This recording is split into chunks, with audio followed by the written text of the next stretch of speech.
So welcome to our session tonight. It is the last session of 3 for CHCMHS007. All right, so this is the final session of our 3 weeks of going through this unit. It's been a pretty heavy unit. I'll just let some more people in. So it's been pretty full on. The work that you have to do in it is intense. So it's good that you're able to attend these sessions just to get some more hints and tips about the best way that you can go about finishing this unit. All right. So we've got no one waiting. I will share my screen and we'll have a look at the slides that we've got and which are available to you. So welcome everyone.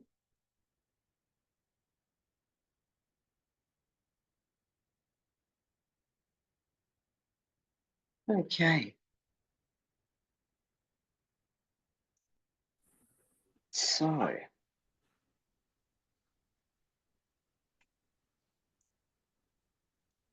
So our session 3 tonight is still going to work on trauma-informed care, but we're looking at it a little bit more deeply.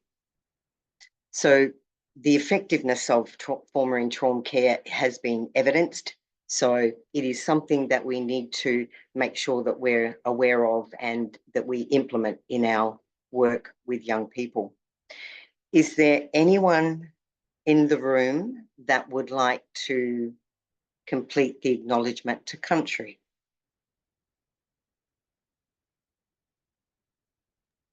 Amy's got her hand up, Vicky. Oh, good. Amy, well done. Thank you. And thank you, Rochelle. In the spirit of reconciliation, Haida Institute of Education acknowledges the traditional custodians of country throughout Australia and their connections to land, sea, and community. We recognize Aboriginal and Torres Strait Islander people as the first inhabitants of this nation and the traditional custodians of the land on which we work, live, and study.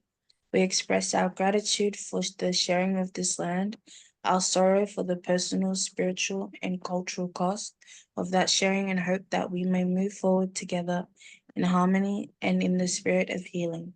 We pay our respects to all First Nation people and acknowledge elders past, present, and emerging. Excellent work. Thank you so much. All right, so a bit of housekeeping. We have to do this at each session. So I really like your cameras on. Sometimes things are happening in the background where we probably wouldn't like your cameras on. So be aware of that and make sure that your backgrounds are suitable as well. Very important, we'll discuss that more in the role plays too, about your backgrounds and how suitable they are for that role play. But for tonight, if you do have your cameras on, thank you very much for doing that. And look, come in and out of the session should you need to. We do ask you to put your microphones on mute. This helps us with any background noise because it can get rather noisy. So our break times, I will try and get them from 7 to 7:10 and 8 to 8:10. We've got a lot to cover tonight, so I'll try and move us on as quickly as I can without making it too rapid. Class participation, as you've seen, my secretary Rochelle lets me know when anybody is got their hand up. Thank you for that, and please do let me know because I can't see everybody, especially when we get 30 students. It's difficult, so I need your participation in that. So thank you very much for that. That's excellent. All right, respectful relationships. These are your peers. One day you may be working with them, who knows? So be very respectful of the other students and respectful of yourself too. No smoking or vaping. Yeah, we don't want you to do it, so we don't really want to watch you do it either. So if you need to, turn your camera off. Now, because we're working on trauma-informed care, there may be triggers. So be aware of what your body is telling you when we're going through some of this information. It may bring up things that you haven't felt before, or that you haven't registered before. So be aware of what your body is doing. That way you can be kind to yourself and make sure that you're traveling along in a way that is going to benefit you, and you're not worrying about things that maybe have happened in the past that these discussions bring up. So be very kind to yourself. All right. So if we have a look at this particular section of the PowerPoints, it is the last one. We're going to have a look at some of the trauma barriers. And I think last week in your breakout rooms, you really discussed the behaviours, and we're going to look more deeply now at the barriers. We're going to look at anger management, crisis management, which is different mental practices, self-care as usual, and the case studies not so much, but the role plays we're really going to have a dissect of tonight to help you with that. So I want you to research at some stage or other the power of deliberate listening. Now, who's ever sat next to someone who was talking to them, but they haven't got a single clue what they said? Because you weren't listening, you were somewhere else. Thanks, Amy, for that. It happens a lot. It happens a lot. You come home from work and your partner is talking to you, but your mind's still at work. You haven't switched over to home life. And so what they've said to you, you didn't. You haven't registered because you haven't been listening to them because your mind's been elsewhere. So have a research on the power of deliberate listening. And then when you've done that, I want you to think about what some of the techniques were that she used to really find out what was happening with the client and that she was being heard. What were some of the turning points in the conversation? When did the client start talking more? Or what things did the therapist do to make that encounter more enlightening for both of them? And what were some of the trauma-informed care principles she used? Now, we discussed these last week. Can somebody give me one?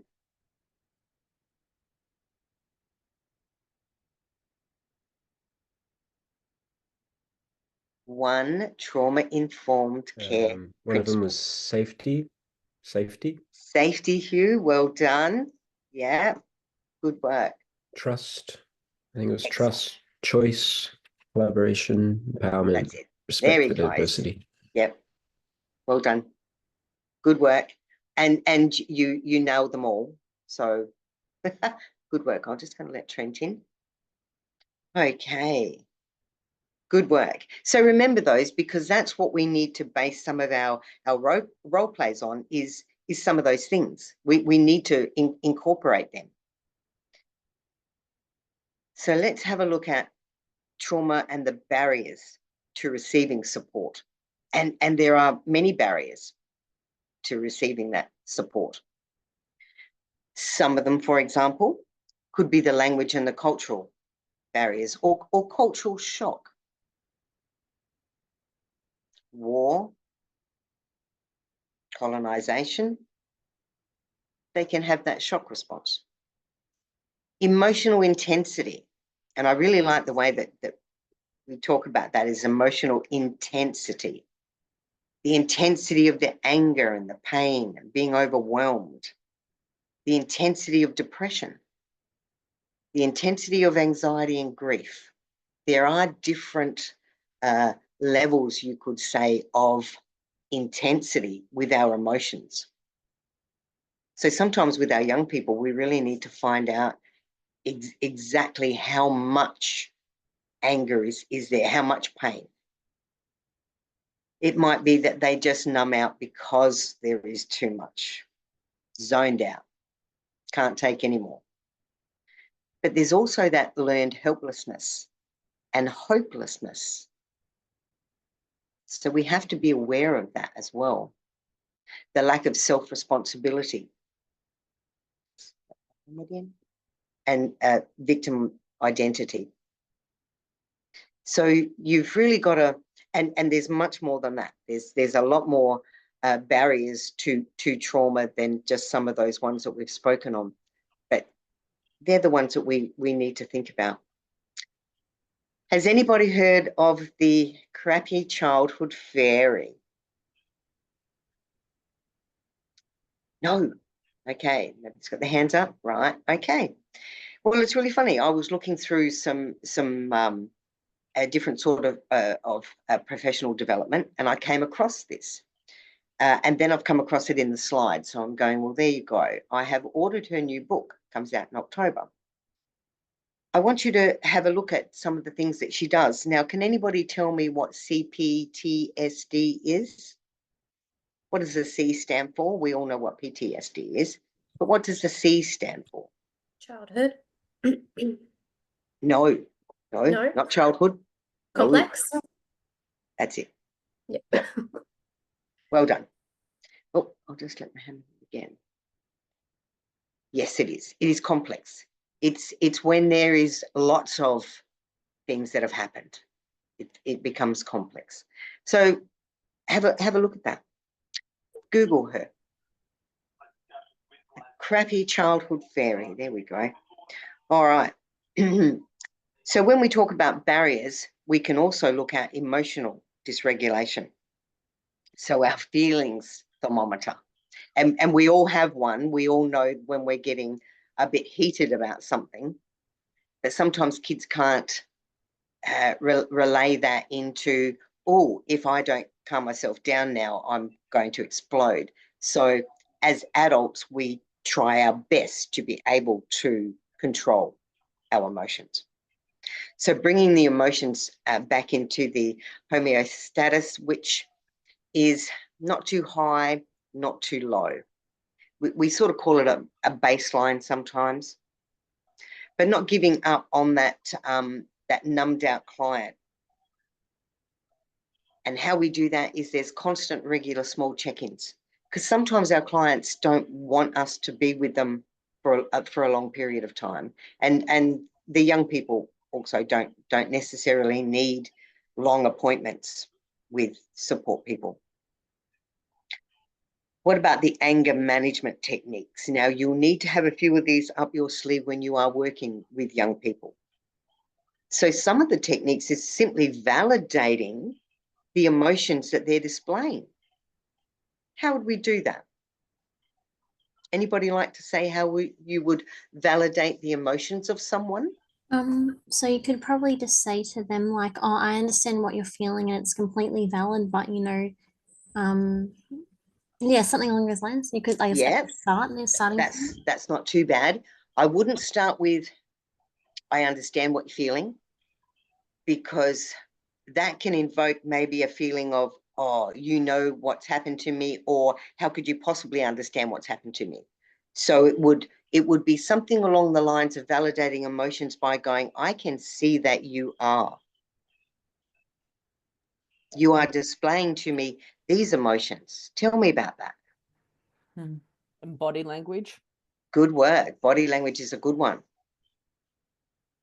Excellent. Now, exploring anger as it arises. What happens when you are at the different levels? So yellow, orange, or the red. So what happens to you? What happens to your body? Most of us are aware of when we really get scared, there's things that happen to our body, but the kids can sometimes not be able to put it into perspective. So we can also... They're becoming tense. Yeah. Yes, absolutely. We can also draw anger and explain it. So this is another good way for people who can't express themselves in words. Think about doing drawings with them. And let's have a look at that anger.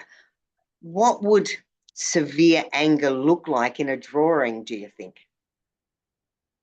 And how would they explain it? Natalie, did you want to say something there? I said I'd anticipate for a young child, if it was quite angry, it would be a lot of red colors, dark colors, scribble, like just frustratingly trying to get it out. Yeah, yeah. A lot of scrambled drawings. Absolutely. So bringing the client to awareness about their anger and the stages of their anger. I can see you are getting angry at the moment because of the physical things that you're displaying. We can't see their heart racing, but we can sometimes see the fright or the anger in their eyes. But sometimes we really need to be aware of the whole person when we're looking at emotional dysregulation. So the strategies that we need to give them when anger does arrive, a lot of us might take a step back, take a breath. You know, we know how to do that. If nobody has shown you, you must have learnt yourself how to do that. Some kids just can't regulate. They can't self-regulate. It's just not something that they've learnt or seen it performed by people that should be performing that to show them. So if your parents were always exploding, you will more than likely be one of those people that instead of solving a problem, you may explode around it. I want you to have a look at the website that's there. So when anger is healthy, can anybody, without looking at that video, as you wouldn't have, could anybody tell me when anger might be healthy?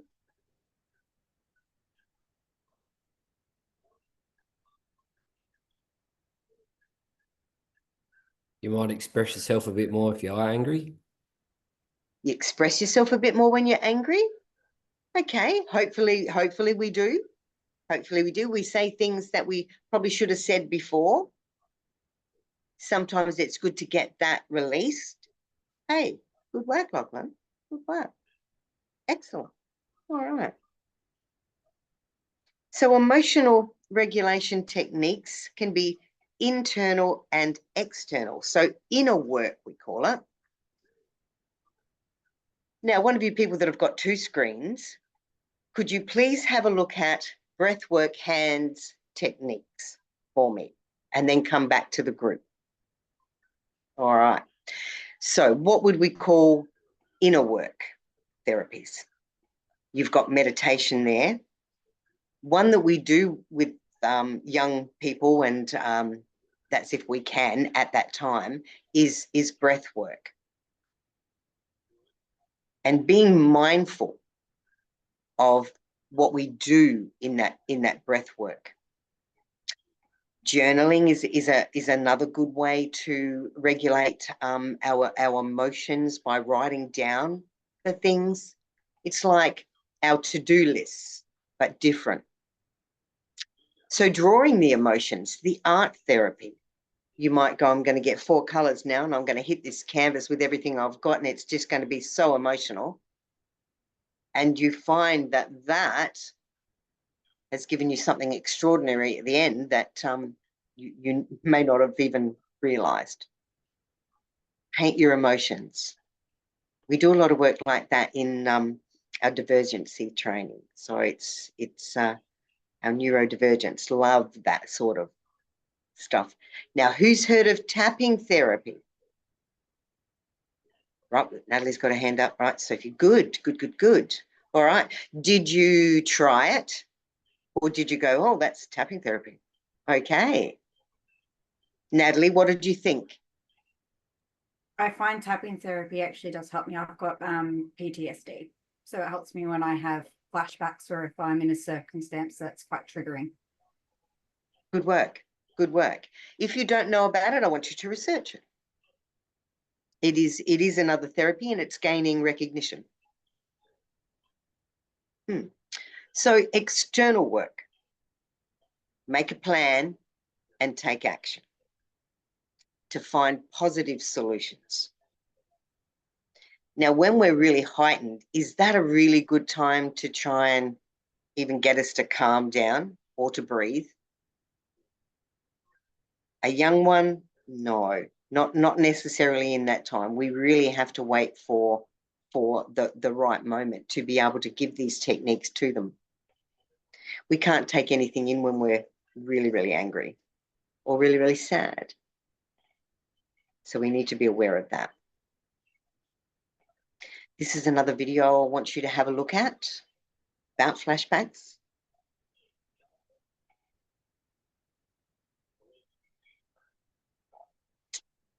And then we thought talk about, and we've only got one more slide left before we go into our breakout rooms. So we're going to have a look at gender diversity and trauma-informed care.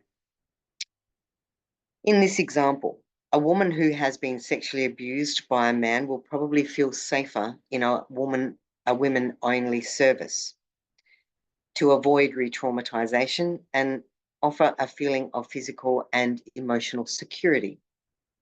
Now that can work both ways, absolutely both ways. In some cultures, women feel safer talking with other women. For example, the Muslim culture, and men would prefer to talk to a man. The Aboriginal culture, men's business and women's business. Elder respect and mature age carers. Their trauma-informed care is similar but slightly different. So we have to remember what is actually happening with them and always remember to consider their culture in your work with them. All right. And our last slide tonight, before we go into our breakout rooms. So common beliefs about interpersonal violence. Who's at fault? The person chose to stay. Are they at fault? Minimizing the things that happen. The violence only happened a few times. It's what we call minimizing. Making excuses. Alcohol and drugs cause the violence. So you can see how we can easily talk ourselves into minimizing, making excuses for the things that happen. Minimizing emotional abuse is not as bad as physical abuse. So I look at both of those abuses can be life-threatening and have a terrible effect on you. So common beliefs can lead to shaming the victim, leading them to feel unworthy of seeking help, which brings us to the point where we were talking at the start that some people don't feel worthy of support, so they don't seek support. They feel shamed about the situation that they're in and they don't really want to have anybody else involved in it. All right, so we're on 14. I'm going to stop sharing. Good. All right, now nobody's in the waiting room. Excellent. All right, so I'm going to show you now something to do with your role plays. So let's have a look at this.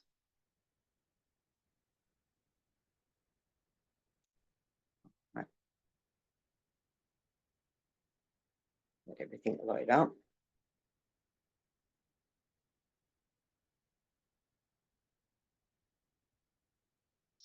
All right, so if we have a look at this, thank you, I was waiting for that.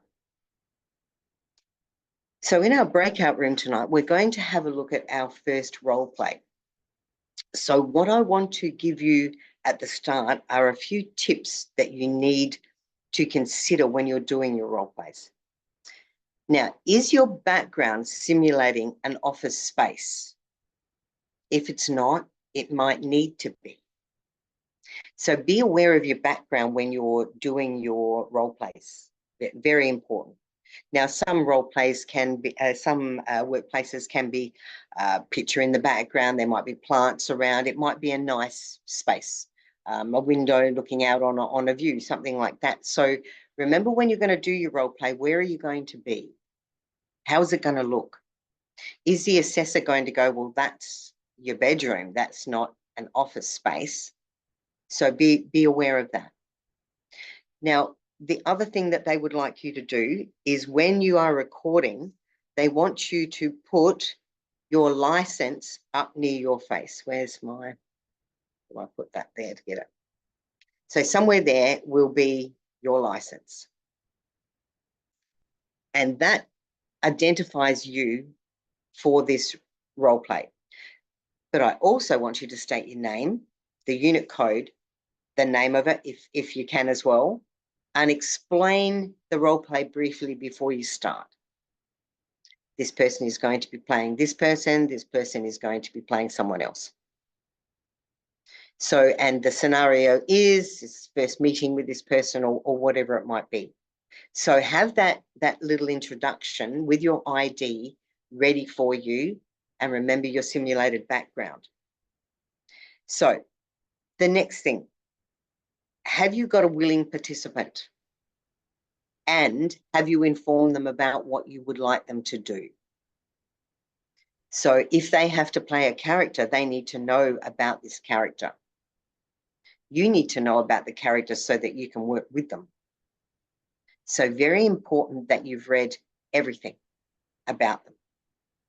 In this particular one, we have not only the task 3 instructions, but you also have an individual care plan that you've got to look at.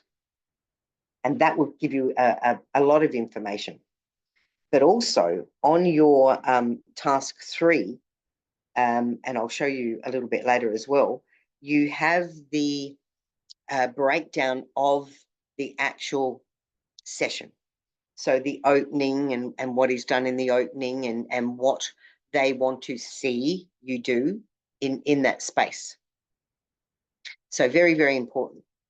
And look, I've got dress for success. And I go, well, if you're in a work environment, how would you dress? How would you look? So be aware of that when you're doing it too. I always say pen and paper is always good, handy when you're doing role plays, because if you're just reading off a script, they may say no. That's not quite simulated enough. You're just reading off a script. So be aware of that. With another tip is sometimes we forget how do we start this role play.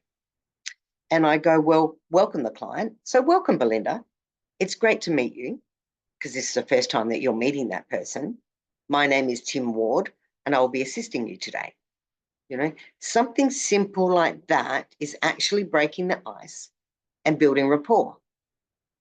You've told me that what your name is. You've welcomed me. You've told me what your name is, and that you will be assisting me today. So I know that if I follow you, it's okay to do so. So think about that when you're doing your role plays as well. All right. So now we're going to have a look at, well, what is the role play?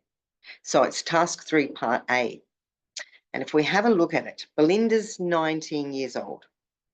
Now, she is played by another learner, family member, friend, or colleague. She's the role play person, and the student must read Belinda's individual care plan. This will give you an idea of what is happening to Belinda. It's very hard to be able to know what you're going to do if you don't know what Belinda is going through. It will definitely help you to be able to figure out what you're going to do. I'll just let Amos in. All right. Now, Belinda presents nonchalant, detached, and an air of defiance. So how do you get your person that you're going to do it with to do that? How are you going to explain that to them? Well, just like that. She scuffs her shoes on the floor. That may not be something that we could do, but if we could get her doing that as she comes into the room, might be of benefit. She rolls her eyes and smirks with an air of thinly veiled contempt. All right, she doesn't really want to be here. The person that is playing this role needs to convey that. So she's doing that thin veil of contempt at the social worker's well-meaning but lame attempts to help her in her eyes. And Belinda sits with her arms crossed. So your person that's doing the role play needs to do that. Periodically, she will stare straight into your eyes of the support worker, that's you, and hold their gaze in an attempt to make them flinch or look away, which in Belinda's mind will betray their lack of real life experience. All right, so she's testing that support worker. And as you find out a little bit further on in the role play description, it actually says, if you respond to that staring in a way that is going to make you flinch or step back a bit, then she's going to be more inclined to believe that you lack experience. So beneath Belinda's defiant exterior, she's actually very afraid. So sometimes we put that front up. So prior to Belinda's hospitalization at the age of 17, she was quite naive, and nothing could have prepared her for the horror of the mental health ward, and the thought of ever going back there fills her with absolute dread and horror. So how willing do you think she would be in giving you information that might put her back there? Sometimes we have to put ourselves in the client's shoes. Now, Belinda's revealing this to you in unconscious gestures. Now, they can be not limited to tapping a foot rapidly, shaking her leg, her knees going up and down, or both knees are going up and down. It could be that she's ripping at her nails as she speaks, without even knowing that she's actually doing it. So fear creates the following biophysical reactions. Now, we can't see her heart rate, but we can sometimes see if sweat is coming, or the body is shaking, or the voice is shaking. So is your person able to maybe make her voice a little bit shaky in certain parts of it so that you can respond to that? Now, with these shaking of body and shaking of voices, we wouldn't necessarily bring it up, but what we need to do is make an observation of it. So when we're asked to give feedback, or we need to write something about this client, we can say, we observed Belinda's body shaking, her voice was also shaking. All right, so that's how we sort of established that there is fear there. So in the beginning of the conversation, Belinda resists any attempts by the student to establish rapport. So her arms are folded, she's not interested really. So she'll give you a bit of a hard time at the start. So you've got to try and work your way through that. So if the student responds to the behavior with nervousness or an attempt to alter Belinda's response with something like, oh, your body language shows me that you're not very interested today, she's going to have a negative response to that. All right. So there's some things about their behaviors that we keep to ourselves and just note. She will even be more determined to refuse your engagement if you do things like that and look nervous about speaking with her. All right. The other thing that I wanted you to think about when I put you into the breakout rooms is you've got to decide who would like to play Belinda. Now, you don't have to play her perfectly, but you've got a rough idea. And by now, this far into the unit, I want you to have a rough idea of what she's like and what you can do for her. So you'll have to have someone in the group that plays the youth support worker. The others can be observers, but I also want a student to be nominated as a spokesperson to discuss their findings from this group, and that can be joint as well as one person. Happy with that. So it's really good practice to figure out what do we do at certain stages. Now remember, you don't necessarily discuss building rapport, but you need to build rapport. And that was built when you welcome that person. That first immediate contact with that person, how you sound, what you say is going to be judged. We normally judge people in the first 3 seconds of meeting them, and we've usually formed an opinion. I want you to talk about consent with Belinda. Establish safety. What are her personal resources and strengths? I want you to talk about suicide. And I want you to ask for feedback, how she feels about the service that you provided today. If you can think about some of these and fit them in, then I want you to think about your micro skills. What about your active listening skills? Your summarizing, your paraphrasing back to her what she said. Silence is a great way of waiting for people to think about what their response should be and giving them time to do that without pushing them or saying something else. So remember that in your role plays. They'll be looking for that. And what encourages can you give her? If you find her strengths, you can usually give encouragement on those. All right, so I'm going to stop sharing. I'm going to, nobody's waiting, good. I'm going to stop recording. So welcome back. We've just come back from our breakout room where we were having a little practice with our role play. I'll just let Rochelle back in. Okay, so we are doing CHCMHS007 and we were talking about our role play. Now we had 4 rooms. One room only had 3 people in it. So what about room 4? Could you start for us, please? So I I think it think was us. I That think was it's us. I think Yeah. Natalie, she's our team leader. Considering that she just taught us how to do a role play. Good work, team. Good We work. just had a bit of a discussion regarding the role play, mainly because Good. I'm very grateful, as I mentioned, Vicky. I've got a double screen. We're jealous. So I popped up the role play and we're just going through it. But as the people that I had at Lachlan with me as well, nobody has really read through it. So we mainly just discussed how we would tackle this role play more than go Good. through it. Mm-hmm. Yeah, she's a bit of a curly whirly one, this one with Belinda. She doesn't want to give you much unless you ask the right questions and how you ask it. Yep. So we just pretty much just had a discussion of how we would deal with someone that's a little bit hostile in that environment. And we touched a little bit on the suicide safety plan as well. Good work. Good work. All right, I'll tell you my bit when we finish. Okay, what about room 2? Hi. So out of everyone there, I've been fortunate to have the time to kind of draft a few responses as to what I could say, relating those points that were in the slideshow.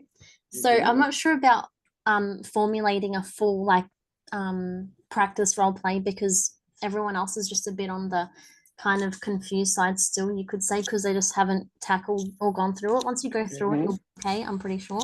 You'll start, you just got to put something down, you could say. But I definitely could mention that, through like my little draft notes, dot points that I've put down, I definitely mentioned, I've definitely talked about, like the introduction, acknowledgement to country, then talking about what was in the, those the information like that, that case study. And that was, things like, that she's been feeling, a bit isolated because there's a lot of screaming and yelling at home. And, that's making her feel like a bit, suicidal. She's going through those emotions of not wanting to be there anymore. And that life does feel pretty much exhausting to her. Then I've also mentioned as well, like, sorry, let me just, then I've definitely also spoken about like, consent. So obviously when you put in, sorry, when you definitely talk about implementing like some plans or some, like course of action to this, you definitely want to just say that, like, with your consent, of course, because you don't want to like impose something.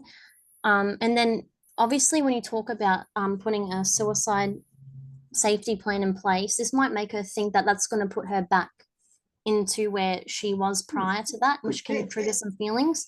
So I think it's really important to mention that if she does respond in a way that might make her feel a bit like nervous, just to reassure them and be like, oh, it's okay, like this is just, you know, kind of like a little few things that you can do.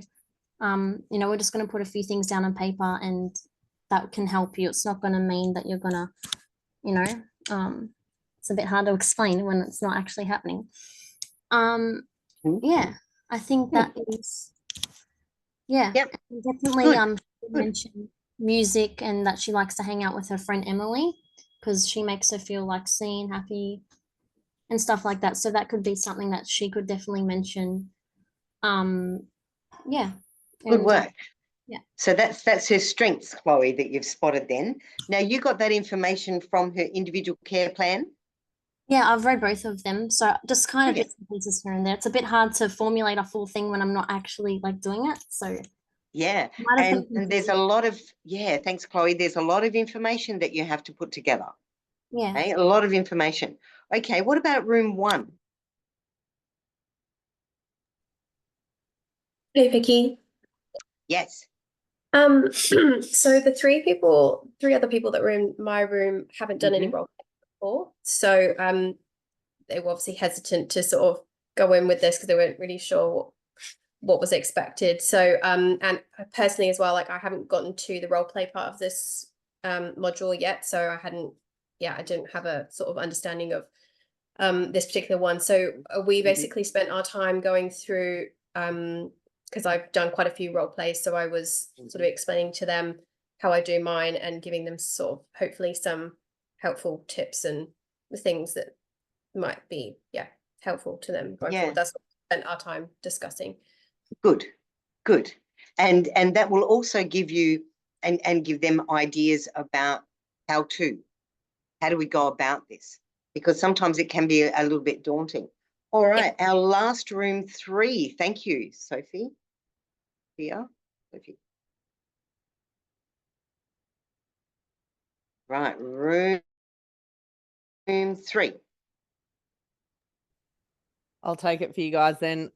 Very similar to Sophie. None of the guys had either done role plays or they hesitant with role plays and just either haven't done one or just how to kind of word it. So very similar to Sophie. I just tried to put myself in their shoes from when I started and what that looks like and basically how I find that I have achieved them and grown with them. So it was basically hopefully helped those guys out Well, to be a bit more comfortable with it and what they kind of look like. So yeah, good. Any information about the role plays and how to best work with people is going to be a benefit to you, and you actually feed off one another, which is absolutely brilliant. Now we have got a break that we're going to do, and I can't believe we're actually on time. So this is our first break. So I would like you to get something to drink, do what you need to do, come back. But I'd like you to move away from your computers, stand up and stretch, do those sorts of things rather than just sit in front of it, because we sit in front of our computers for far too long. All right. So wherever you are, I'll see you in 10 minutes. Vicky, Yes, Amy. Kirsten's little speech kind of gave me the drive to do a role play. So am I able to book one with you next week? Now, what you have to do is go through LSO. Yeah.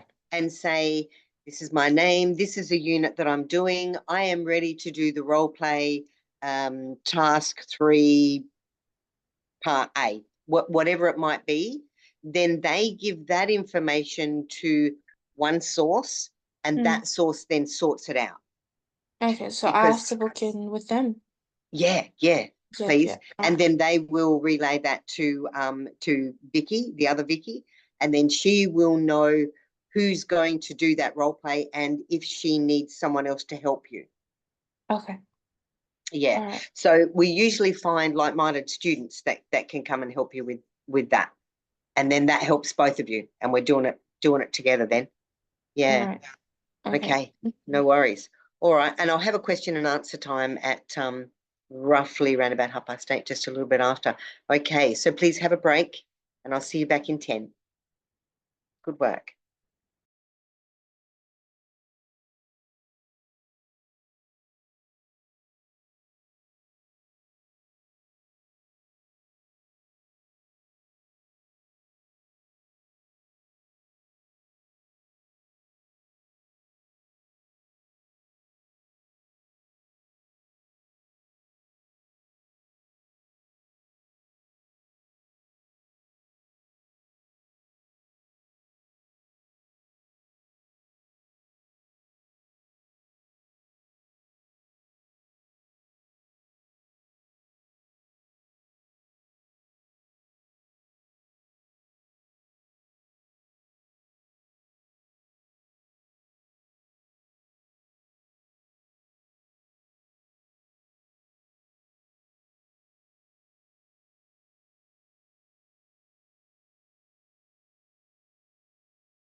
So welcome back. We've just come back from our break and we're going to have another look at the last lot of slides that we've got. We had a pretty good discussion about the role plays and the amount of work that you have to do around them. So that is a pretty big ask for students, but the more you do, the better you will get at them. All right, so we're just going to share our slides again. All right. So we talked about the common beliefs and how they can lead to not wanting to get support, not thinking we are worthy enough to get support. So that's where we left off with our slides. So if a child, adult, elderly, or disabled person discloses abuse or neglect, what are you going to do? Now, there'll be workplace procedures and policies around disclosure. So I want you to be aware that we need to recognise it, we need to respond, and we need to report. So if you're ever giving any questions about what would you do, we're going to recognise, we're going to respond, and we're going to report. Take that person seriously. Validate their concerns. How would we validate their concerns? Now, we need to do that with nearly every client that we come to. We validate concerns by paraphrasing back, summarising, or asking them further questions about those concerns. Gain more information from them. We need to gain as much information as we can from the people that we see. Write an incident report if we need to. It might be a standard practice in that organisation to do that. Notify your supervisor absolutely every time. Absolutely every time. Make a report if it is a child under 16. Make a plan or safety plan for an adult over 16. So think about some of those responding and recognising, and then the reporting that needs to come in when we have disclosures. All right. So when trauma becomes a crisis, so self-harm, they talk about in this section. Children seek connection with others for soothing, reassurance, or comfort. Trauma survivors, I'll just let Sky in. Okay. trauma survivors avoid connection and find other maladaptive ways to release tension, like either cutting, scratching, or burning, acting out on impulse. Even risky sex can be self-harm. So suicide and risky behaviours. It can be speeding in the car. It can be walking onto a busy street or dangerous areas at night, putting yourself in those dangerous areas. Suicidal thoughts and planning, or attempted suicide. So we need to figure out what is happening with that person so we can gauge how big their crisis is at this point in time. Now we've spoken about the flashbacks. There we go. All right. So remember, recognise, respond, report. And we've talked about our self-harm. So CATT, Crisis Assessment Treatment Team. So if someone has tried to harm themselves or someone else, or you think they're about to, call 000 immediately, or go with them to the emergency department. Another option in a crisis is to contact your local crisis assessment and treatment team, that's CAT, at your closest major public hospital. Sometimes the CAT will send you, sometimes the CAT will be sent to you wherever you are. That will just depend on where you are. So the CAT group of mental health professionals such as psychiatric nurses, social workers, psychiatrists and psychologists will all be in that mental health sector. All right. So 000 is calling an ambulance is our first port of call when we believe someone is going to harm themselves. Now have a look at these because I would like you to use these in your answers. So Mental Health Triage Australia. So depending on what state you are in, depending on where you would go, and who you would call. So I'd like you to make a note of your state and who you would call for that. Then I want you to do a bit of research on it. So it looks like we've got free services with some of them. That would be handy to know. So when you're working with young people, we might come across a crisis and we may need to call these people for support.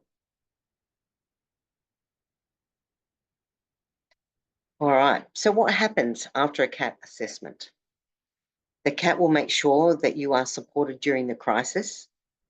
Once the crisis has passed, the CAT then provides referrals to health and community services that can provide longer term care. Now, in your state or territory, you may find that there is a lot of other services that can be put in that space. I want you to know about them. It is very important that you do. So let's have a look at self-harm and risky behaviours. We need to go, well, what is the level of risk? We need to assess that. Consent from the client to have a mental health assessment. I got the consent from the client for just about everything. Case management, depending on the urgency and needs of the client, it might be critical at this point in time and case management hasn't had enough time to be able to get anything formulated. It might be straight to the hospital. Acute hospital care, we might find that there might be NDIS funding and it may support accommodation. It may also support psychosocial packages for services or support in their homes. So treatment of a psychologist, treatment from a psychologist specialising in trauma, medications, and there's also alternative therapies, and you've learned about a few of those tonight as well. So we need to consider all of these when we're talking about our clients and with our clients.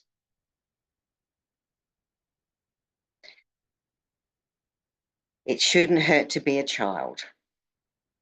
Okay, I dare say most children will have some sort of pain from childhood, or most adults.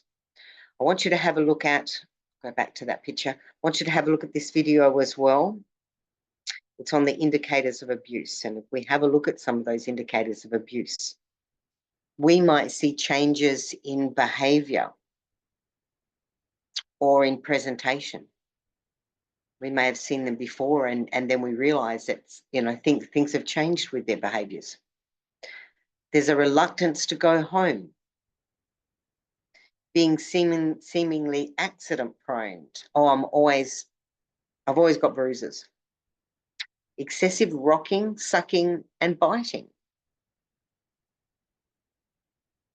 Showing wariness or distrust of adults, or the complete opposite with just too trusting.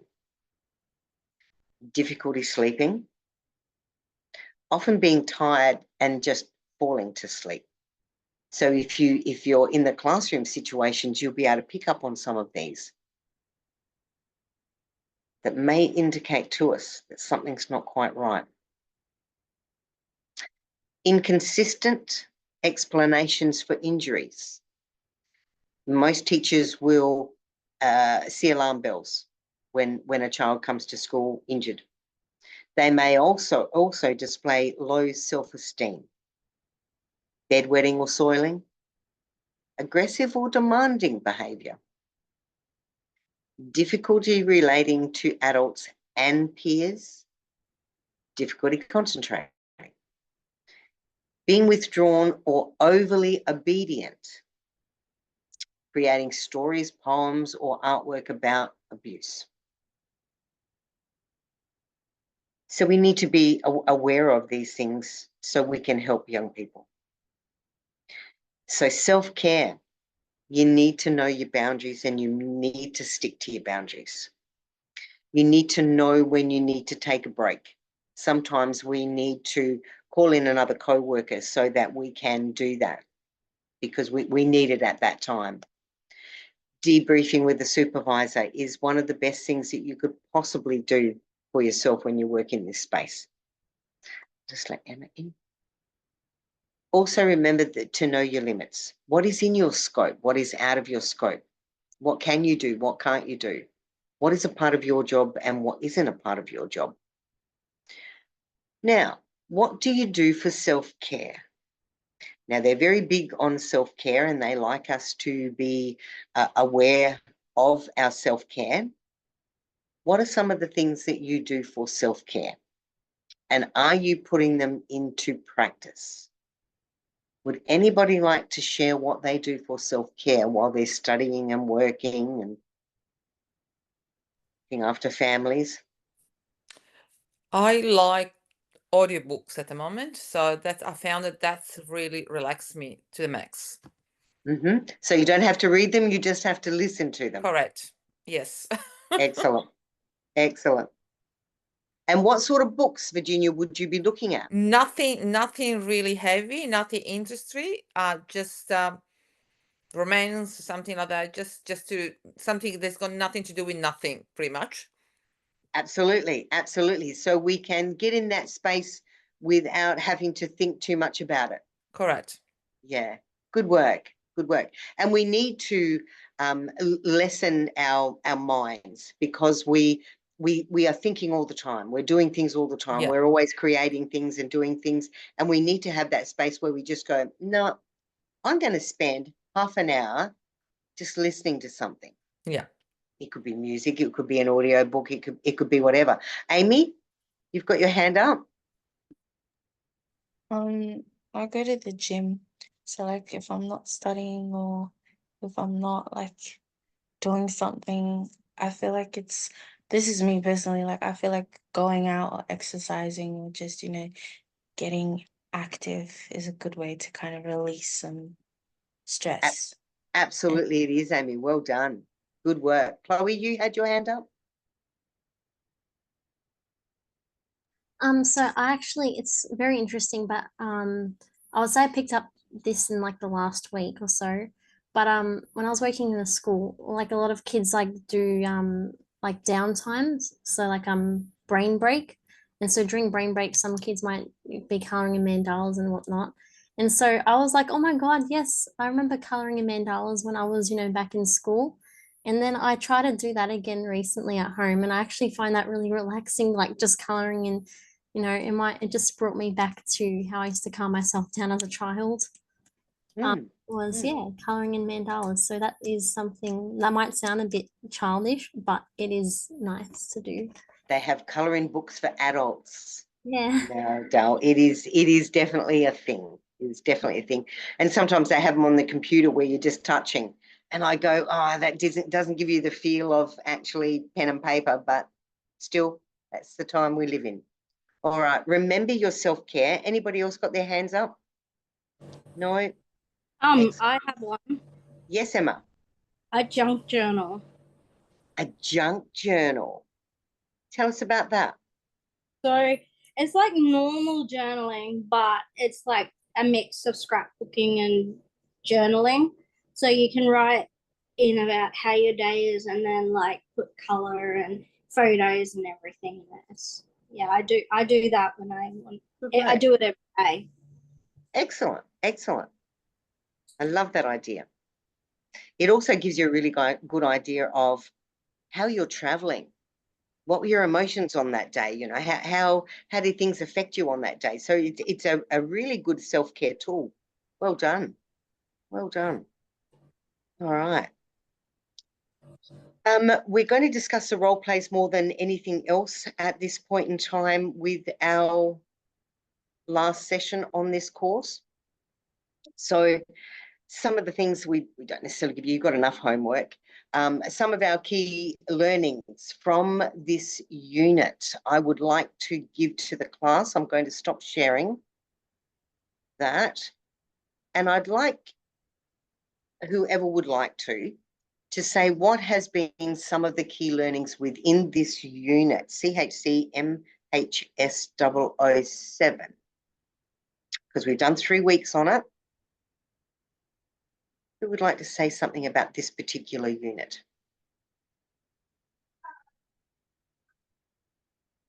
Definitely a bit more challenging, you could say, as opposed, because this is my second unit.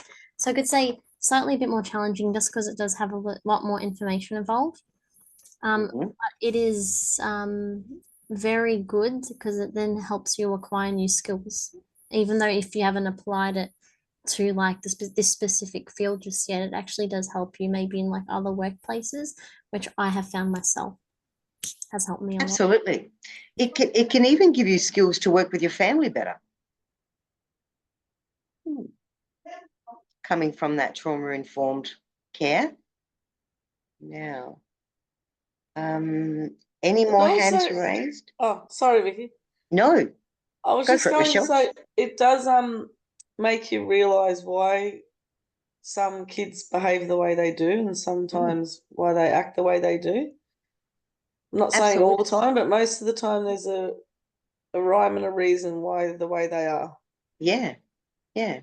And the same with adults too. There's usually something that has happened to make us react the way that we do.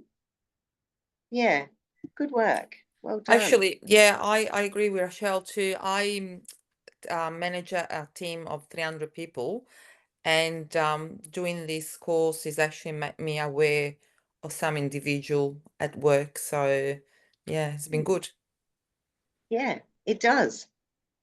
Yeah, I think knowledge is power, and if we can use that power for good and help people with it, then that's what we're supposed to be doing. Yeah, well done. Sophie, you had your hand up? Yeah. Yeah, I found the ACEs test, all of that so interesting. And yeah, since learning about that, I've spent like the last week looking at people I know and myself, and yeah, various, and sort of working it all out, and it makes so much sense. And I think that it should be used more. I don't know if it's used much, like, because I didn't even know about it until recently. So and the videos, the YouTube videos that were in the link for the class last week were amazing. Like if you guys haven't checked them out, like go and watch those TED Talks. Actually, the last one made me cry. You're right. Yeah, me too. Oh. Yeah. Okay, well, right. It's bringing up emotions. Sometimes we need that. Sometimes we need that release. Yeah, good work. Thank you, Sophie. All right. Now I'm going to share with you the next role play. So bear with me. Oh, actually, first I want to show you this. So at the end of the role play for Belinda, just let it all start so I can sort it out. All right. There is a section that talks about what are you going to do in this role play. So it talks about the section of conversation, students' words and actions, and your responses. So you know that the responses are obviously Belinda. The students' work and actions is you being that support person. And some of the openings will help you to be able to figure out what is going on. So the friendly chat can be that, welcome, Belinda, my name is, I'm going to assist you today. That's friendly chit chat that is informative. But your response from Belinda is she rolls her eyes and crosses her arms and is refusing to participate. So you would still continue, same tone, same pitch with your voice, and ask her to come and sit in the office, wherever you're going to take her. And you might ask her things like, how are you? How have things been? She might give you one-word answers, which is what we've got her doing. So it might be that she laughs with contempt and shakes her head when the student responds unflinchingly to the stare by looking away rather than hold that stare. So she's testing us at all times. Now let's come down a bit further.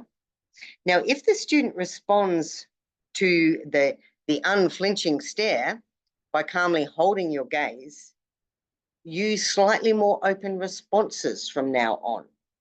So in other words, you've gained her trust by keeping eye contact. Now, in some cultures, that won't work at all. But in this case, she believes that you holding her stare is a sign that you may be able to help her.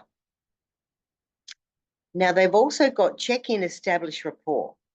So if the student refers to your interests or things of importance to you, art, your survivor group, your friend Mary, or your boyfriend, or whatever it is, and we'll have a look at that in the individual care plan because that's where we get this information from. You might have closed responses, give one-word answers and act bored. Slightly more open response when you start to talk about things that she wants to. Mary's good, she's got a new tent, art is good, I did like new painting. So you might find that even when you talk about the boyfriend and she says the boyfriend is okay and averts her gaze. Why did she do that? Couldn't hold your gaze when you were talking about the boyfriend. So make sure that you read through these because this will also give the person that you're doing it with more information about what they need to do. So we use slightly more open responses. So when you're playing Belinda, you'll be able to get an idea of what you need to do. All right. Establishing safety, what the student needs to do, what Belinda's going to do. All right. So this document is invaluable to you to be able to get the role play done. So have a think about these when you're looking at them. I need you to read them and go, okay, this is what I need to do. I would get this document and probably highlight the things that I need to remember in it because you can't remember every word. Identifying personal resources and strengths, well, that's something that you're going to put into your role play. So how would you do that? And what's going to be the response to it? They give it all to you. So you really don't have to second guess about it. Now, discussing suicide. if the student uses a clue that you have given to initiate the topic of suicide. And it might be that she, maybe you've thought about it a bit, you haven't done anything, but we've asked the question so we can find that out. Or it might be that they refuse to discuss it. But there's other ways there that you can get the person to talk, and then they admit to it. Well, then we need to do a suicide safety plan. So inviting and acknowledging feedback is something that they want you to do in most of your role plays to understand what the client thought about that role play. So always think about getting feedback, asking for feedback. Did we help you? Did we support you today? And see what comes of that. All right, so I'm going to stop sharing that, but that is with your role play tasks. So there's nothing there that you have to really think about besides what is going on. Now, if we also have a look at Belinda's individual care plan, we've got sections in it that talk about background information of client. Now, we really need to know this stuff. So we need to know what are the backgrounds to this client. What has she been through? What is happening? We also, in the individual care plan, we have a care alert. So we've got to think about some of the things that we need to be aware of and what the risks are. It also looks at her sleep and rest care, which is very, very important when we're looking at someone's overall mental health. I would also have in here their dietary, what is happening to their diet as well. And then the other part is their medications. So we need to know what medications people are on. So that might be something that you would ask in a role play. Have you been prescribed medication? What would that be? Do you know what that's for? So Belinda is on melatonin, which is for her sleep. So she's having trouble sleeping. Then we go over and it's got social and emotional. So we talk about what has happened to her in those spaces. We talk about religion. We talk about some of her special days. We talk about hobbies and interests, her pets, community and social. And we think about a specialised care plan for her. What would it be? Would it be for her mental health?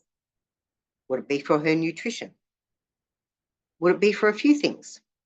So your individual care plan is a fantastic document for you to have a look at and really understand what we can and can't do with Belinda.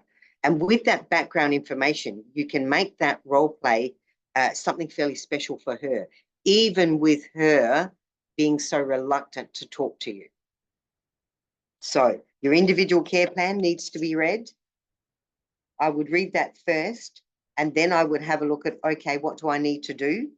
And then I'd also have a look at the table that was there.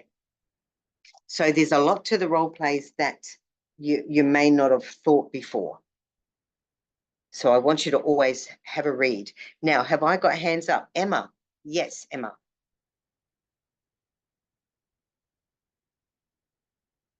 Sorry, when we were talking about the work, when you were saying about how this has affected us at working with this unit at home, I have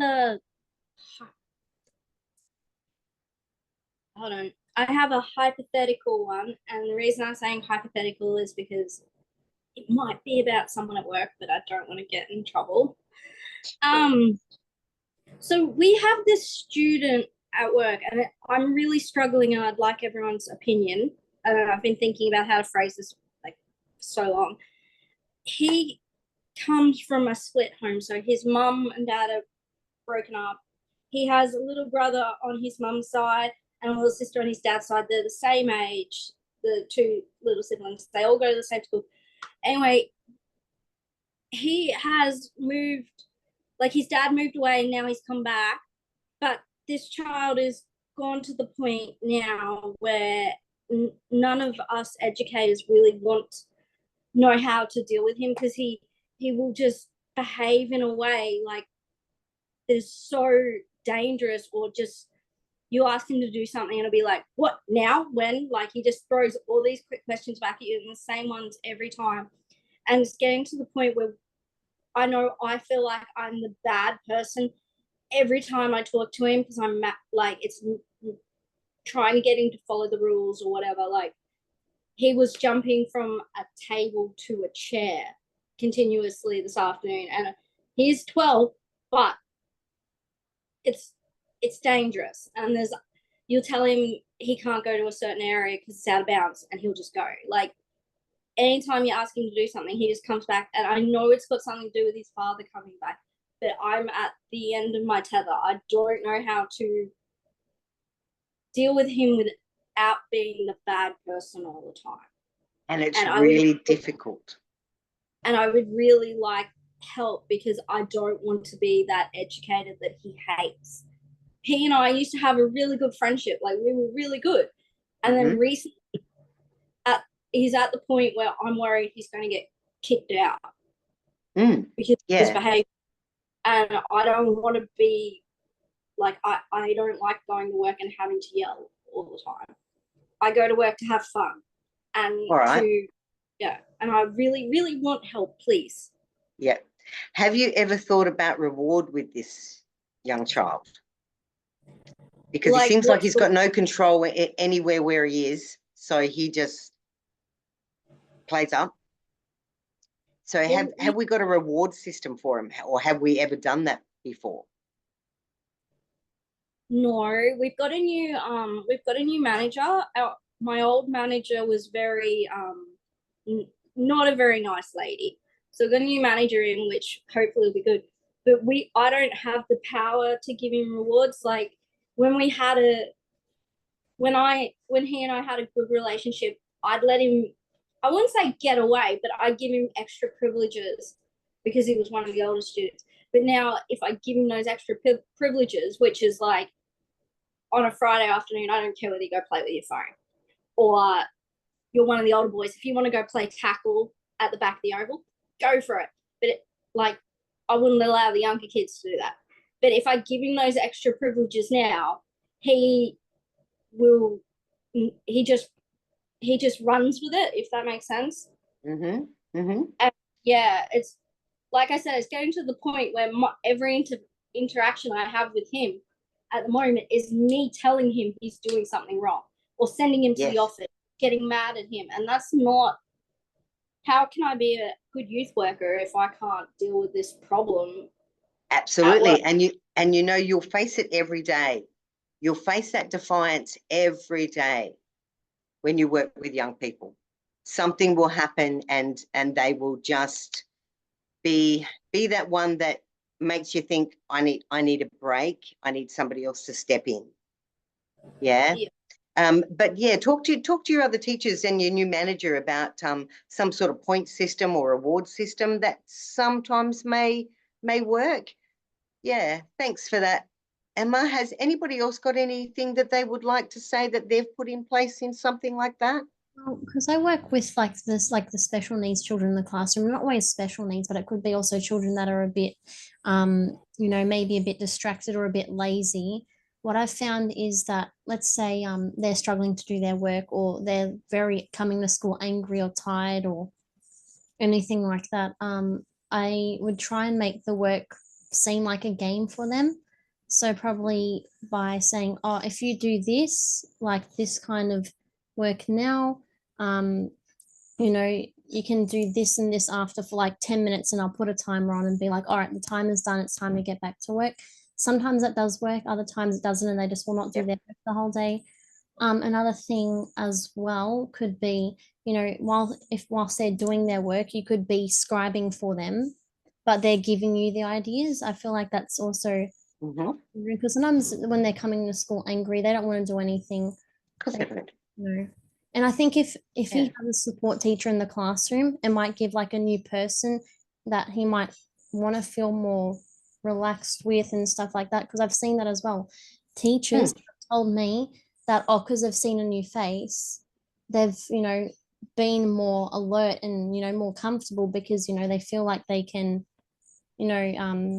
what's it called, feel safe around that person, because you know, classroom teachers, they always are in class with the same kids every day, and I know it can be a mental headache for me. I'm with different kids all the time, so it's just like breath of makes it easier. You know, but I know as a classroom teacher, and a lot of teachers have told me it is very difficult and can be quite heavy on the mind. You know, Absolutely. the whole year. Absolutely. That's where we need that self-care to come in. Hey. Yep. Yep, I'll agree with that too. Absolutely. Yeah, so we need to be aware of behaviors, don't we, and how we react to them. Just let Mohammed back in. All right, so we need to be aware of that. So in our next breakout room, we're running a little bit behind schedule. I want you to think about, okay, so we've seen Belinda. We've got a rough idea of how she is responding to us. What are going to be some of the questions that you're going to ask her that are going to get her to speak to you? Now, if you look at it, she's very reluctant and very skeptical about it. So what would be some of the things that you would think of to do that? But before you go there, Natalie, you've got your hand up. Sorry, we just had a really good question by Virginia in my last group. She was just mentioning we do need to get the informed consent, mentioning, you know, everything you say to us is private and confidential, but obviously with Belinda's case, it's not a first meeting. So how would we, considering we have been made aware that she has suicide thoughts, she hasn't come to us directly, and that's what this meeting is about, is trying to get her to show us some cues. How would we do that whole informed, you know, private, confidential thing, unless you're a harm to yourself or others, in a way that won't be triggering for her and make her close up? Very, very difficult. We basically have to just say it. Yeah, we can't sugarcoat it. We can't beat around the bush with it. We just basically have to come out and ask. Yeah. Yeah, it has to be said at the start of any of it. Yeah. So that they know that what they say is confidential and private. But if there's a risk involved and we believe that their safety is at risk, then we have to let them know that we may have to let a supervisor know. In this case, would we more phrase it as a immediate risk? So that yes, we could. Absolutely, we could. You just twist it a little bit, you know what I mean? Like, so she understands that she's not in trouble. Yeah, absolutely. Absolutely. And you could even say in your session, now, the things that we discuss, I'm not going to judge you about them, and you're not in trouble. You know, don't think that you're going to get in trouble for disclosing anything at all. So we need to give them that safe space, don't we? Yeah. All right. So I would like you to, and I won't leave you in there very long, but I would like you to think of questions that you would ask in that session with Belinda that will make the situation flow, make her talk. Remember, she's very resilient. So I want each group to come up with several different questions that could be put to her, and make sure they're open questions. So I'm going to stop the recording. Okay, so we've just come back from our breakout room, and Sophie is just discussing some of the questions that they would like to consider when doing this role play with Belinda. Thanks, Sophie. Okay. Asking, I know that we're meant to ask open-ended questions most of the time, but at the start of a meeting, if you can see that someone's sort of a bit nervous and not really wanting to sort of partake in the meeting, to ask them yes or no questions at the start, so it's a bit easier for them to kind of ease into the conversation. And then once you ask them something specific, like how are you feeling today, and if they say anxious, you can say, can you unpack that a little bit for me, or can you tell me a bit more about that, to get them to kind of, instead of just giving you a one-word answer or one emotion, to get them to explain why. Yeah. And also someone else came up with asking them how they're physically feeling instead of emotionally. So things like, you know, oh, my heart's beating really fast. That would, you know, indicate that they were anxious or panicky and that kind of stuff, like physical indicators instead of just how you're feeling. Yeah, good work. Good work. Just something a little bit different than we can think about when we're working with people. Good work. What about room 2? That was me and us. A few things we said were if she's kind of shut down, being like, when you're feeling burdened at home, or, you know, when what makes you feel happy or what makes you feel more comfortable in your safe space, which might make her talk about music or things like that. Yep, strength-based work. Yeah, and also just like, what is there anything that you've done today or this week that kind of got you excited? Just bringing like positive things into building a kind of positive relationship with her anxiety. Very good.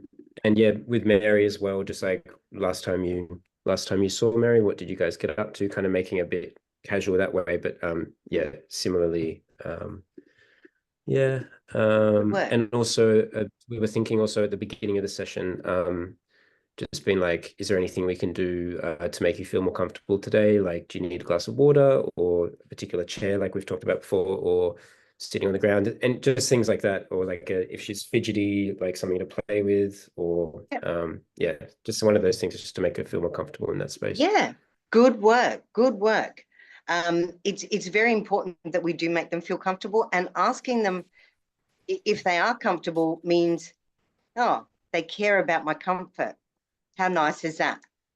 Okay, so it is a big deal. It is a big deal. Well done.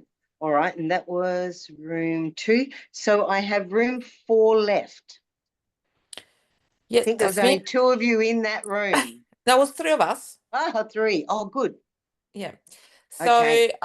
So for us is first thing probably to make her feel comfortable, and probably start asking about her hobbies and the art and the painting that she does, and you know, sort of just try to understand what she does and what she likes.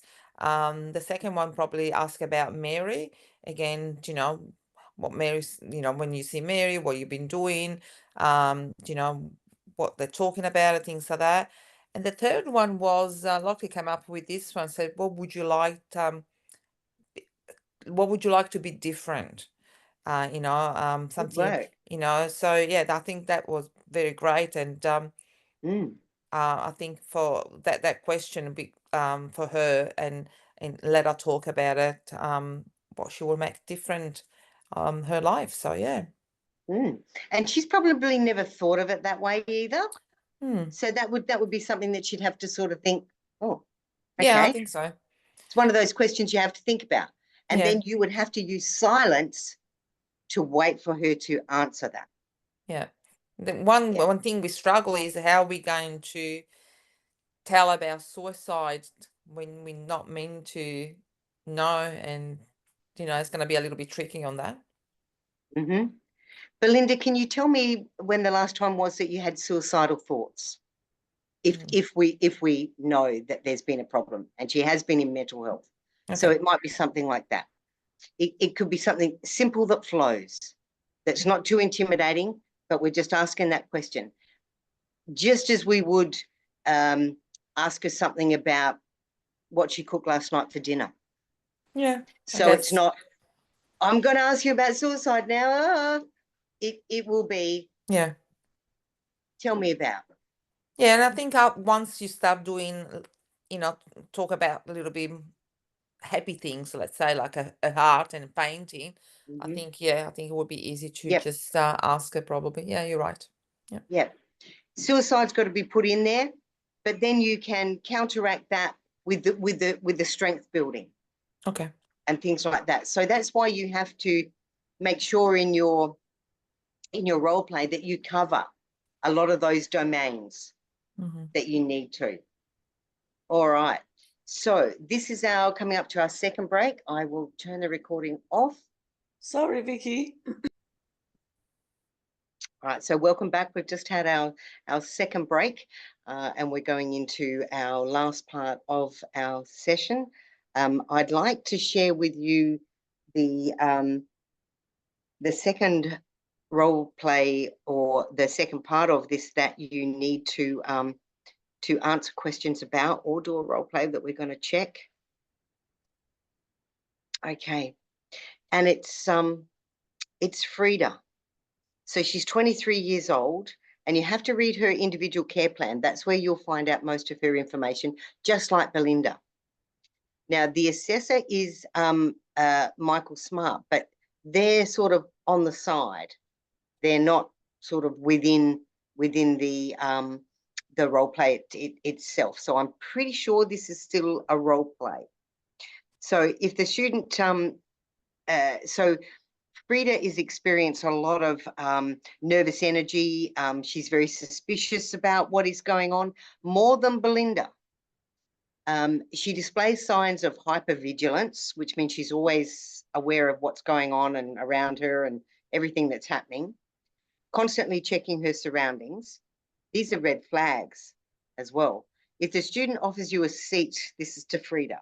So if the student playing the youth worker offers you a seat with your back to the door, refuse to sit there. You'll only sit facing the door. Now, this can be a big thing for a lot of people. Frida shows her suspicion by constantly questioning the support worker. So initially, always respond to questions. She always responds to questions with a question. So when you've got someone playing Frida, they're going to be asking you why. Why do you want to know that? With just about everything that you ask them. So you've previously experienced racialism at first access when you heard a support worker say that Arab men are violent. You stopped coming after that, but your GP urged you to keep going and have another go, because he believes it was a reasonably good company to support her. So Frida's still suspicious about this support worker who assumes this racial attitude towards Arabic people and their culture. So she feels you are betraying her community by talking about her problems with an outsider. However, you are very afraid of your husband and afraid he might harm the children.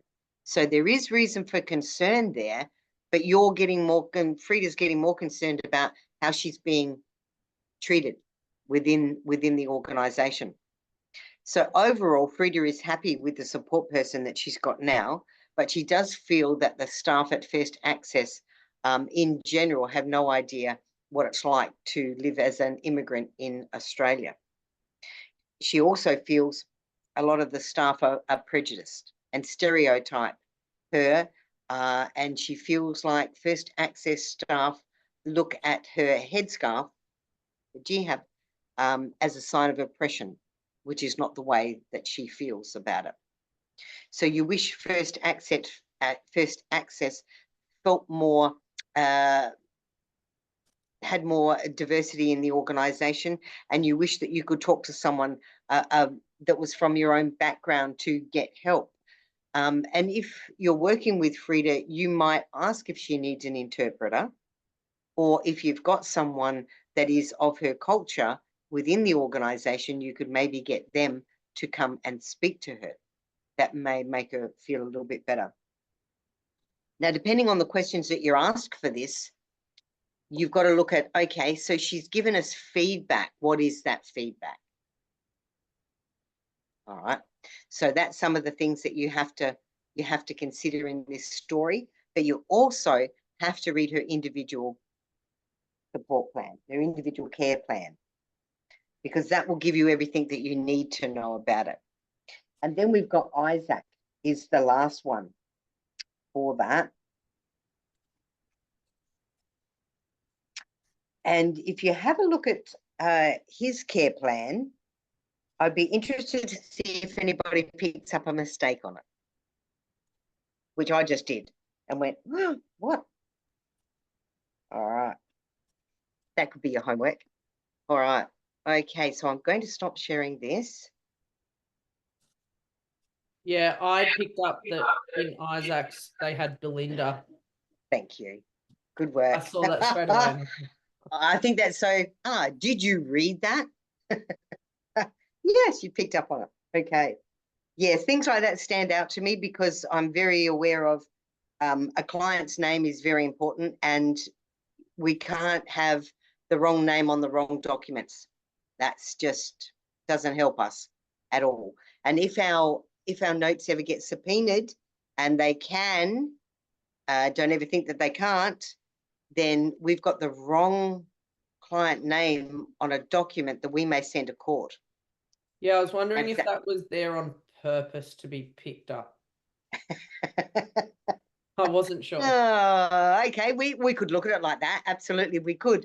But I go, if you pick up things like that, then I'm very impressed, because you have picked up something on what should be a legal document that is incorrect, and you picked it up. So I'm going, that is really, really good. Really good. Now, Christine, have you got your hand up? Hi, yes. I'm just a little confused on Frida. If we do need to do a role play, it says Michael Smart is to be played by the assessor, which it wouldn't be us. So are we getting assessed on acting as Frida? Well, that's how I read that. That's how I read that. But I'm going to get clarification on it, just to make sure that we are on the right page. But I've read through it all, and I'm going, okay. But then what we have to do, well, what I need to do now is go into Accelerate. What are they asking me for in Accelerate? Then I'll have an idea of what I need to do. I just thought it might be a bit hard if I'm like getting my brother to act as a support worker and he has kind of no idea like what to ask and things like that. It does make it harder. Yeah, you'd have to do some sort of script for him. And then they say if you're reading off a script, they won't accept it. Okay. They need you to be able to know what that script says and to just use that script without reading it. Are you allowed to look down just at the slight notes with? And you absolutely can look down because you're supposed to be taking notes. Yeah. So you can go, now I've forgotten where I am. Okay, I'm just going to write this down and write, okay, yep, I'm up to here. Okay, and then just continue talking. Okay. Could I just jump in real quick with that one? I spoke to one of the assessors yesterday because I was doing a lot of my stuff via scripts and I was like holding it up, and obviously they're being a bit more tight on that now. I did ask whether like my husband or people that are doing it with me, whether I can give them a script, and they said that was fine. So it's just you that they're looking at. So if you're your brother or whoever you're doing it with, they can have a script, that's all right. But you can, like you said, you can have a notepad with bullet points, but you can't be sort of reading off of a script. Yeah. If you sat there and had your piece of paper and then went, and how are you today, Belinda? You know, they're just going to go, oh, no, we can't do that. And ASC will look at these and they go, have you simulated a workplace? Have you been able to replicate a session with that client? Have you been able to support that client? Have you used micro skills in your counseling? Are they open-ended questions? And they look at the backgrounds of your screens. What is happening in the background? So they scrutinize every part of it. What are they wearing? What do they look like? How are they dressed? Are they unkept? And yet here they are being a support worker trying to help somebody else. So they will take that all into consideration when they're assessing. And they have pulled in the reins a lot. That's why trainers can't be that client anymore, because when we're the client, we can't really assess what is happening. We need to be that person, sort of like that fly on the wall that just watches you as a student. We don't really care about the and they're not being judged is the person that's playing that character for you. You are being judged how you handle that character. So that's why that character that works with you has to know what they need to do, and then you need to know how you can make that work how you can make that session work with that person rolling their eyes and folding their arms. A lot of people without good counselling skills will just get annoyed with them, and that means you've judged them. So when we lose our patience, we do become very judgmental. And when you find yourself in that space, you've got to sort of pull back and just maybe take a breath. It's like Emma saying about the child that, you know, you can't control. Yeah, it makes it very hard. Chloe, you got something to say there? Yeah, so I just wanted to reconfirm that we have to do 3 role plays, not just 1. Yeah, I'm going to confirm that, and I'll let you all know. Okay. And also On that one. when we're making our video, is it meant to be like it's meant to be like 2 people, let's say, in one video? you can't do a role play on your own. You know, if you had 2 scripts and you played both characters, they won't let you do that. Yeah, you do have to have that third person, but then the camera needs to be necessarily on you, and maybe we can sort of see that other person, but it's more about you and your skills. So we really need to be focused, and when you're doing your videos, make sure that you focus on you, because you are the most important person in that. And if it was real life, the client is the most important person in that. But we're assessing you guys. So you need to make sure that you've got it under control. Right, so basically, let's say if we were to like sit the laptop or sit the phone device like in front of us, like how we have it like on Classroom now, then would that be would that be like good, or is that you would need to have at least like some visible representation of your like your peer that you're gonna be? Yeah, it would be good to see some of them so that we know that you've done it with somebody else, you're not doing it yourself. But we're also looking at you and how you react to that client. So we're looking at, are you bored with them when they're talking to you? Are you paying attention to them when they're talking to you? Are you asking the right questions at the right times? Are you giving them enough space to speak? So some of the times you might be not speaking at all and just nodding or going, oh, tell me more. Or that sounds really difficult. You know, what sort of things did you put in place to help you with that? You know, so there's little things that you can put in and little encourages. So think about counselling skills and what they are. So it will be that minimal encourages, which is yeah, okay. Simple words that keep them talking. So you've got to think about that. But active listening is a big deal. Looking at your client rather than your paper or your script is a good way for us to go, oh, they are actually actively listening to that client. They're looking at them. They're not looking away. They're not playing with anything else. They're actually looking at that client. Yeah. And then we look, are they being judgmental with that client? Have they supported that client? So yeah, there's a lot of things that they look at. The checklist is huge that we have to tick off. Yeah, but I definitely think that Accelerate will let me know what I need to know about that. So I'll have a look when we finish. All right, it is 8:34. I did want to show you something else if you're all still happy to hang about. Let me share my screen again. See if I can get this up, Pearls. Beautiful. All right. We were talking about our young people and how we may assess them in certain areas of their life. And this is, I'll put it back on the first page, forgive me. This is called Pearls.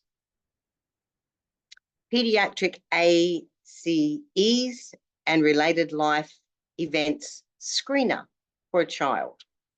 All right, we could use these for a young person as well. And as you can see, we've got different parts to it. So they say at any point in time since the child was born, has your child ever seen or been present when the following experiences have happened? Please include past and present experiences. Has your child ever lived with a parent caregiver who went to jail or prison? That immediately sets a scene. Do you think your child ever felt unsupported, unloved, and or unprotected? So it's completed by the caregiver parent. So will we get exact answers? Will we get real answers with some of these questions? Sometimes yes, sometimes no. But it's good to see some of the questions that they have in these forms to think about, oh, look how they've asked that question. So it may be some of these questions, maybe if someone has disclosed something and you need to know more, it may be that some of these questions might be suitable for you to use. And I'll just go to the last page, part 2. And look at this one, for example. Has your child ever seen, heard, or been a victim of violence in your neighbourhood, community, or school? And I would say most children that go to school have been a victim of some sort of violence. So there would be a lot of these that we would be ticking yes for, and that information would be needed. Even down to grief and loss, where they talk about has the child ever lived with a parent or caregiver who has passed. So that has a profound effect on us. But this is a really good resource to have hold of. I think I look at it and go, sometimes we just can't get enough resources. And we run out of ideas. So maybe we need more resources so we have more ideas on what we can do. So I'll stop sharing that. And I just want to have a quick look at something else I may have had there for you, the pearls. Right, that was that. We've done that. Right, good. Okay. All right. So this was our last session with CHCMHS007.